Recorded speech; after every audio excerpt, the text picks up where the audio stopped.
Hello hi नमस्ते भल था समस्ते जय जगन्नाथ सांग मैंने मुझे आज ब्लॉग रे आपण मानक स्वागत करुच्ची आशा करुच्ची आपण मैंने भलरे थे मुझे बहुत भलरे अच्छी आज ब्लॉग टी आरंभ करवा यहाँ आम एरिया नुह मु नुआ एरिया आसी पहुँच जाइए मो मामू घर को आसी पहुँची आमर आज प्रवचन हम से आम मामू घर को आसु मो बो आमर मिता तार मुहर देदेला आसबनी कैमेरा मो बड़ बो आई गोलाई बड़ से रोसईबास हो कौन रोसईबास होजे देखईदेवी मो बो आई मो बो देखा जाऊला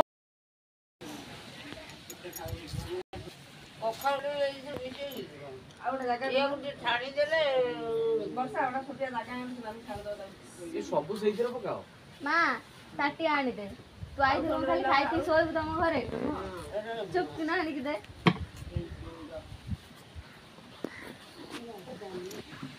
विषया मुळे अंकी डाकी अंके डाकी ना बिना निमंत्रण ने आसे लोक तसला वाला आळा का बाकी ये का डाकोनु काम जम्मा ये खाली गोला देले काम करती ये खाली आउची बहुत सोच तू बहु खाली बहुत सोच से कालुआ पलटी जाऊ मा उठिल मा जज था उठिल जज था एक तू घटी बड़ा दिन आस बंधु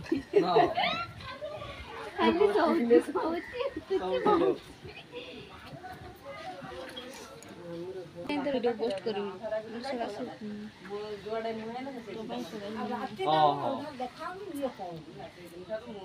पानी अछि ना बा नहीं एडु मोटर को नथन उडल ना बढ़िया पानी थुआई छ जा बडी नो एडु मोटर को नथन मोटर थुआई जाता सोई छसुडी रे पानी नै जो से बगाती ताकि भर टाकी करतो ये एडजस्ट ला पड़ी छी हळदिया पानी तो पानी जदी नहीं जदी समान नहीं थांदा ता ऊपर दुईटा खंडे नंद थुआई थांदा तो तले टैप लागि थांदा पाई थांदा काम बॉय जदी एटा बसियो तो कान रे मुंडा बछि से गछो कर घर भीतर वाली लैट्रिन समर ए वर्ष बग आसी ना ए बई वर्तमान आम चली परिवा कटा कटी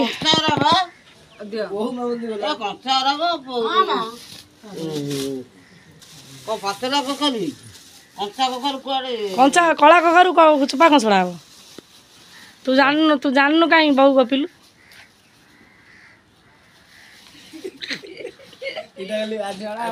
मुंडा हाथ जो भाया से फोटो उठाऊ वीडियो चल जे तीन भाणी बसी जाई जने काम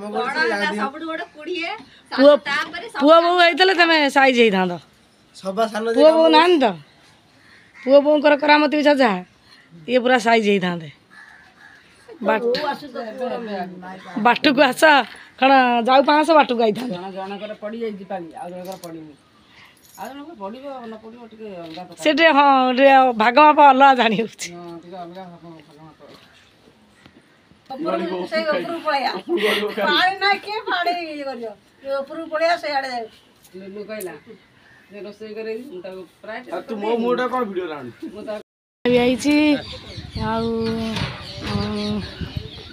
बंटी बाबू आई ते माँ झील बईच मो मौसी आ मो माँ बई ये दुआर मुहर गरम झाड़ हो झाड़ पोछुची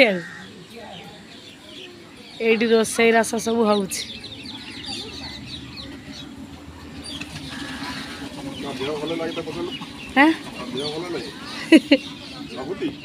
ना करनी मु वीडियो कर खाली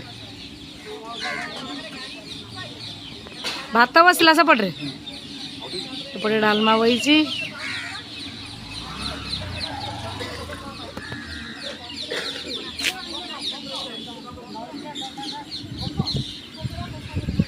इठी बसी गुली खटी करुचंती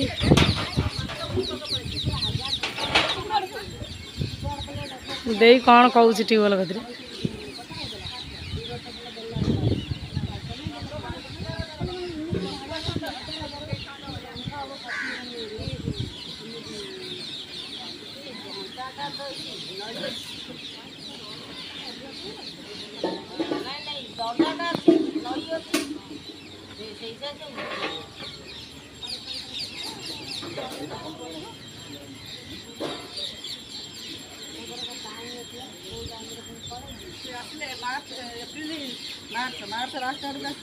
ଆଉ ଥରେ ଗାଧେଇ ପଡ଼ିଲ ନା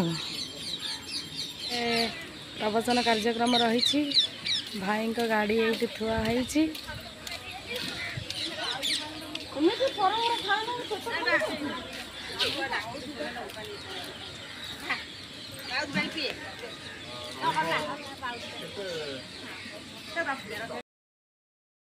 କାନା ତୁ କ'ଣ ପଚାରୁଛୁ ମାଆକୁ? ଲାଇଟ୍ ବସ କରିଯାଉଛି। छोटू बाबा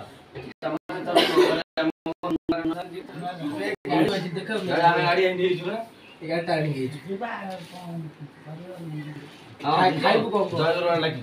जयगुरु लोक आइली नाच तो राति की नब बो बो पार्टी आई तुम गाँव नाच देखिए ये रंजा फंजा आई राम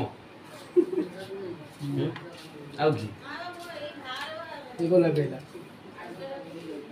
ये को होगा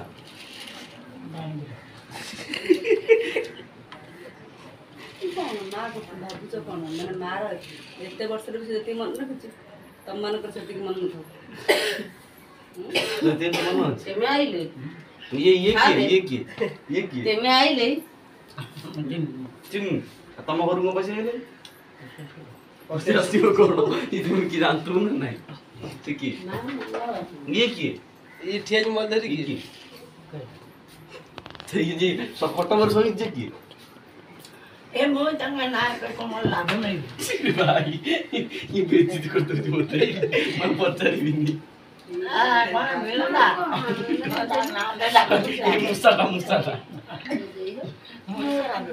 कोई मुझे ना कहीं मुझे लाभ मिलेगा ना कोई ना हमें जीवन में कोई गाड़ी नहीं चाहिए ना कोई ना छप गाड़ी पे यूं छपट पकड़ दो गाड़ी भाई से गाड़ी ऊपर पकड़ लो नहीं नहीं आमरी गाड़ी नहीं मत पकड़ ना पागल जी ने पागल हो जमा सुने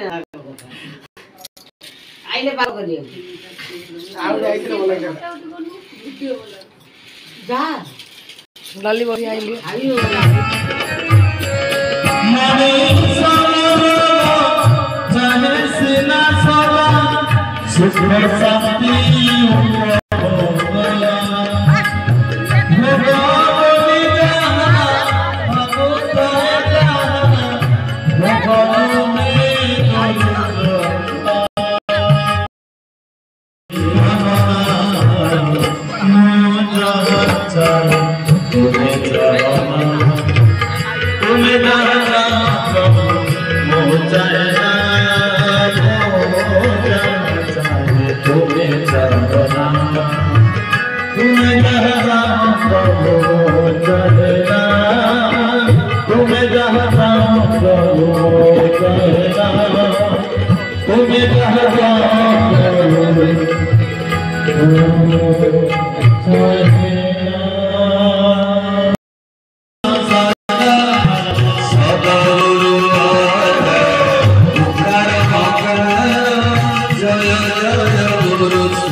दसु प्रतिपदा फेड़ दुई दसु मैं दीटा दस रु मन देख शुणा आज्ञा दीटा दस रु तेरे दीटा दस को मिसगले केते हबो 20 कहले से प्रतिपदा को फेड़ दबो प्रतिपदा कहले पूर्णिमा परदिन अमावास्या परदिन तिथि की कहा जाए प्रतिपदा।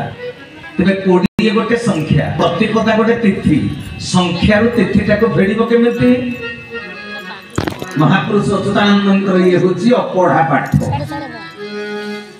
ये पढ़ा पाठ नुहे ये घर पाठ तेणु से सूचना दे कौन कहि वास्तव सत्य जानिला पर लिखि देले निर्वेद साधन पुस्तक करे नव विष्णु भगवान चारिजोरे अवतीर्ण कले भगवान चारिजोरे मानव रूप हेइचନ୍ତି तबे कलिजुरे को जिल्ला रे आसीबे भीम भई ताक मालिका रे लिखि देले कलिजुग पूर्ण होला ए थर कलिजुग पूर्ण होला ए थर कल की स्वरूपे देवार कल की स्वरूपे देवार कल की स्वरूपे देवार कटके होइबे राजा रे कटके होइबे राजा रे कारुण्यमूर्ति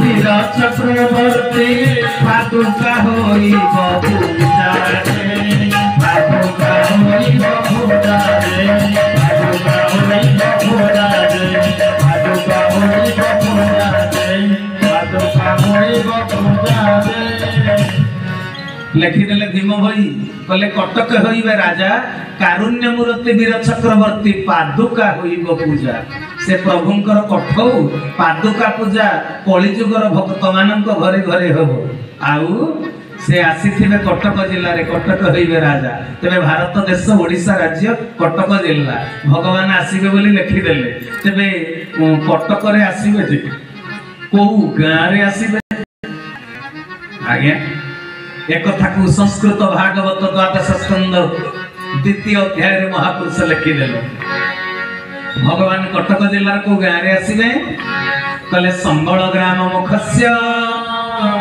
ब्राह्मणस्य महात्मन भवने विष्णु जशसः नामना कलिकी जगतपति कले जगतपति जगन्नाथ कलिकी रूप रे धरापृष्ठ को आसीबे किंतु को गां रे आसीबे संबल गां रे तेरे कटक जिल्ला रे संबल नाम रे ग्राम अछि ओडिया भागवत द्वादश स्कंद द्वितीय अध्याय रे भी जगन्नाथ दास लिखिदेले साधुक धर्म रखिबारे संबल नामक नगर रे कल्की नाम रे अवतार होइबे परम ईश्वर कले भगवान कलिजुग रे कोइ रूप हेबे कोठी संबल गां रे तेबे ओडिसा रे कटक जिल्ला रे संबल गां अछि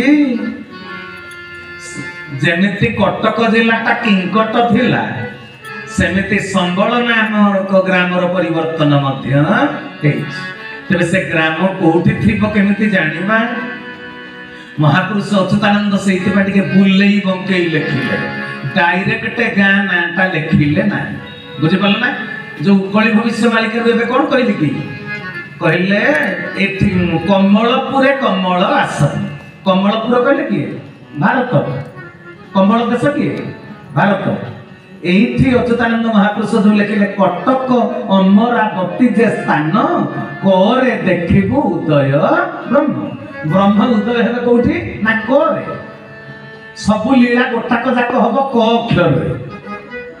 अक्षर माने कली जुग क अक्षर हैला कल्की पुरुष कल्की अवतार क अक्षर कलिंग राज्य ओडिसा क अक्षर कटक जिला क अक्षर कोन कहउछन्ती पृथ्वीटा होचे कारण जल पृथ्वी कारण जल क अक्षर सेमिति देशर नाटा भी क अक्षर आपण कहे भारत तो भ आ क केमिति हैला प्रफुल्लकरंकर लोक संगीत कमल देश राजकुमार हाथरे पुष्प धन कमल देश राजकुमार हाथरे पुष्प धन लखे राजार मौड़ मणि मनाम चंद्र भान मनाम चंद्र भान मनाम चंद्र कहले कमल देश को देशर जातीय फूल पद्म कमल କୋଉ ଦେଶର? ଭାରତର। ଭାରତର ନ୍ୟାସନାଲ ଫ୍ଲାୱାର ପଦ୍ମ ଫୁଲ ନାଇଁ କି? ତେଣୁ ଭଗବାନଙ୍କର ସବୁଟି ଅଙ୍ଗକୁ ପଦ୍ମ ସହିତ ତୁଳନା କରାଯାଏ। ପଦ୍ମ ମୁଖ, ପଦ୍ମ ଲୋଚନ, ପଦ୍ମ ପାଦ, କର କମଳ, ନାଭି କମଳ। ପଦ୍ମ ଫୁଲ ସହିତ ଭଗବାନଙ୍କର ସବୁ ଅଙ୍ଗକୁ ତୁଳନା କରାଯାଏ। ଭାରତ ହଉଛି କମଳ ଦେଶ। ତେବେ ଦେଶର ନାମଟା କୋଉ ଅକ୍ଷର ହେଲା କି ନାହିଁ କହିଲେ?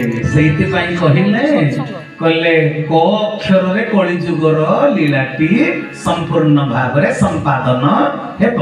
ତେବେ କିନ୍ତୁ ଇଏ କୋଉଠି ଅଛି ଗାଁଟା? ଓଡ଼ିଶା ରାଜ୍ୟର କଟକ ଜିଲ୍ଲାର କୋଉ ଗାଁରେ ପ୍ରଭୁ ଆସିବେ? ଗାଁ ନାଁଟା କ୍ଲିୟର କରିନାହାନ୍ତି। ସେଇଥିପାଇଁ ସେ ଟିକେ ଲେଖିଦେଲେ ଠାର ଆକାରରେ। କୋଉ ମାଳିକାରେ ଲେଖି ରଖନ୍ତୁ? କଳିକଳ୍ପ ସପତମ ପଟ୍ଟଳ। ଅଚ୍ୟୁତାନନ୍ଦ ମହାପୁରୁଷ ତାଙ୍କ କଳିକଳ୍ପ ସପତମ ପଟ୍ଟଳ ମାଳିକାରେ ଲେଖିଦେଲେ କୋଉଠି ଅଛି ସେ ସମ୍ବଳ ଗାଁଟା? କଲା କ୍ଷୀର ନଦୀ ଦକ୍ଷିଣେ ଯେ ବିରଜା ମଣ୍ଡଳ, କ୍ଷୀର ନଦୀ ଦକ୍ଷିଣେ ଯେ ବିରଜା ମଣ୍ଡଳ, ଖ୍ୟାତ ଯେ କମଳପୁର ଗୁପ୍ତ ଯେ ସମ୍ବଳ, ଖ୍ୟାତ ଯେ କମଳପୁର ଗୁପ୍ତ ଯେ ସମ୍ବଳ, ଖ୍ୟାତ ଯେ କମଳପୁର ଗୁପ୍ତ ଯେ ସମ୍ବଳ। କହିଲେ ପ୍ରଭୁ ଯୋଉଠି ଆସିବେ କ୍ଷୀର ନଦୀ ଦକ୍ଷିଣ ପଟେ। ଓଡ଼ିଶାରେ କୋଉ ନଦୀ ବହି ଯାଉଥିବ, ଯୋଉ ନଦୀର ଉପରେ ପାଣି ବହୁଥିବ ଭିତରେ କ୍ଷୀର ବହୁଥିବ, ସେଇ ନଦୀ କ୍ଷୀର ନଦୀ ଦକ୍ଷିଣେ ଯେ ବିରଜା ମଣ୍ଡଳ, ଖ୍ୟାତ ଯେ କମଳପୁର ଗୁପ୍ତ ଯେ ସମ୍ବଳ। କମଳପୁର କହିଲେ ଭାରତ। ପ୍ରତି ଯୁଗରେ ଭାରତରେ ପ୍ରଭୁ ଆସନ୍ତି। ଏ କଥାଟା ଖ୍ୟାତ, ଲୁଚା ଛପା ନୁହେଁ। କିନ୍ତୁ ଯୋଉ ଗାଁରେ ଆସିବେ କମଳପୁର ଦେଶଟା ସିନା ଖ୍ୟାତ, ସମ୍ବଳ ଗାଁଟା ଗୁପ୍ତ।